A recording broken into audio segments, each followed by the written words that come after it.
Middle ઇસ્ટમાં ઊભી થયેલી તણાવભરી પરિસ્થિતિને લઈને ગુજરાતમાં પણ અસર જોવા મળી રહી છે. ખાસ કરીને કેટરિંગ સાથે જોડાયેલા લોકો છે તેની કફોડી સ્થિતિ થઈ છે, કારણ કે લગ્ન સિઝન આવનાર સમયમાં આવી રહી છે. તેની પહેલા આ પ્રકારની જો તંગી જોવા મળે સિલિન્ડર ઉપર, તો ચોક્કસપણે એ વ્યવસાય ઉપર પણ સૌથી મોટી અસર જોવા મળે. જોડાયા છે કેટરિંગ સાથે જોડાયેલા ભૂપેશભાઈ, જે નીલકંઠ જે કેટરિંગ છે તેના માલિક પણ છે.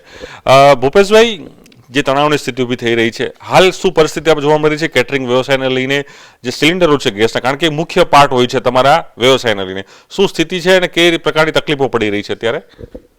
હું આપના માધ્યમથી જણાવવા માંગુ છું કે હાલમાં હોળી પછીના જે લગ્ન નીકળતા હોય એમાં લોકોને ખૂબ તકલીફ પડી રહી છે, અને ગેસ સિલિન્ડરને લીધે ઓર્ડર પણ આપણે લેતા વિચાર કરવો પડે.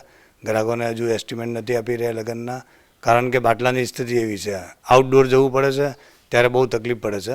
ઇસ્ટે જગ્યાઓ તો લાકડાનો યુઝ કરીને અમે ચલાવી લઈએ, પણ આઉટડોરમાં લાકડા વપરાતા નથી. ક્યાં લઈ લઈને ફરવાનું એ લોકોને? તો આ ધંધા ઉપર બી અસર પડી રહી છે. અને પૂરા ભારતમાં જે અત્યારે જે તકલીફ છે કેટરિંગ વિષયમાં, જેને તકલીફ છે, હોટલવાળા છે, કેટરિંગવાળા છે, બધાને તકલીફ આવી રીતે આવી રહી છે. સરકારશ્રીને વિનંતી કરીએ કે ભાઈ આ નાના વેપારીઓને જે કેટરિંગ્સવાળા હોય એમને કંઈક સહાય કરી આપે, એમનો કંઈક બંદોબસ્ત કરીને એમને કંઈક સપોર્ટ કરે તો વધારે સારું રહેશે.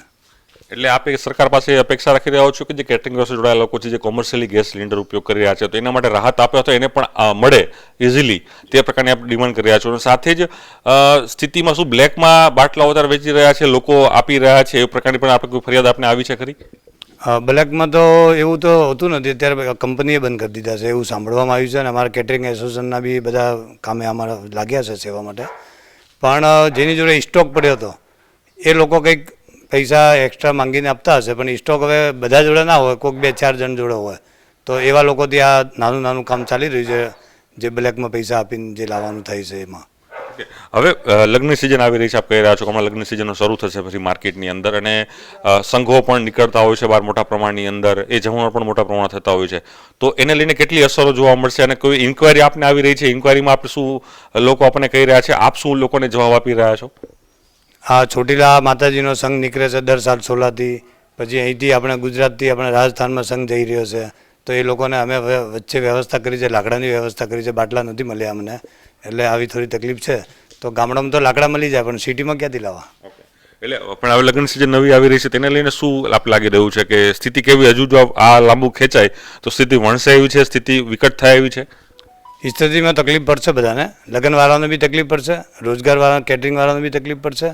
એટલે સરકારશ્રીને આ જ વિનંતી છે કે કંઈક સપોર્ટ કેટરિંગવાળાને કરવાથી લગ્ન બી સારા જાય લોકોના, અને સારા ફંક્શન સારી રીતે થાય.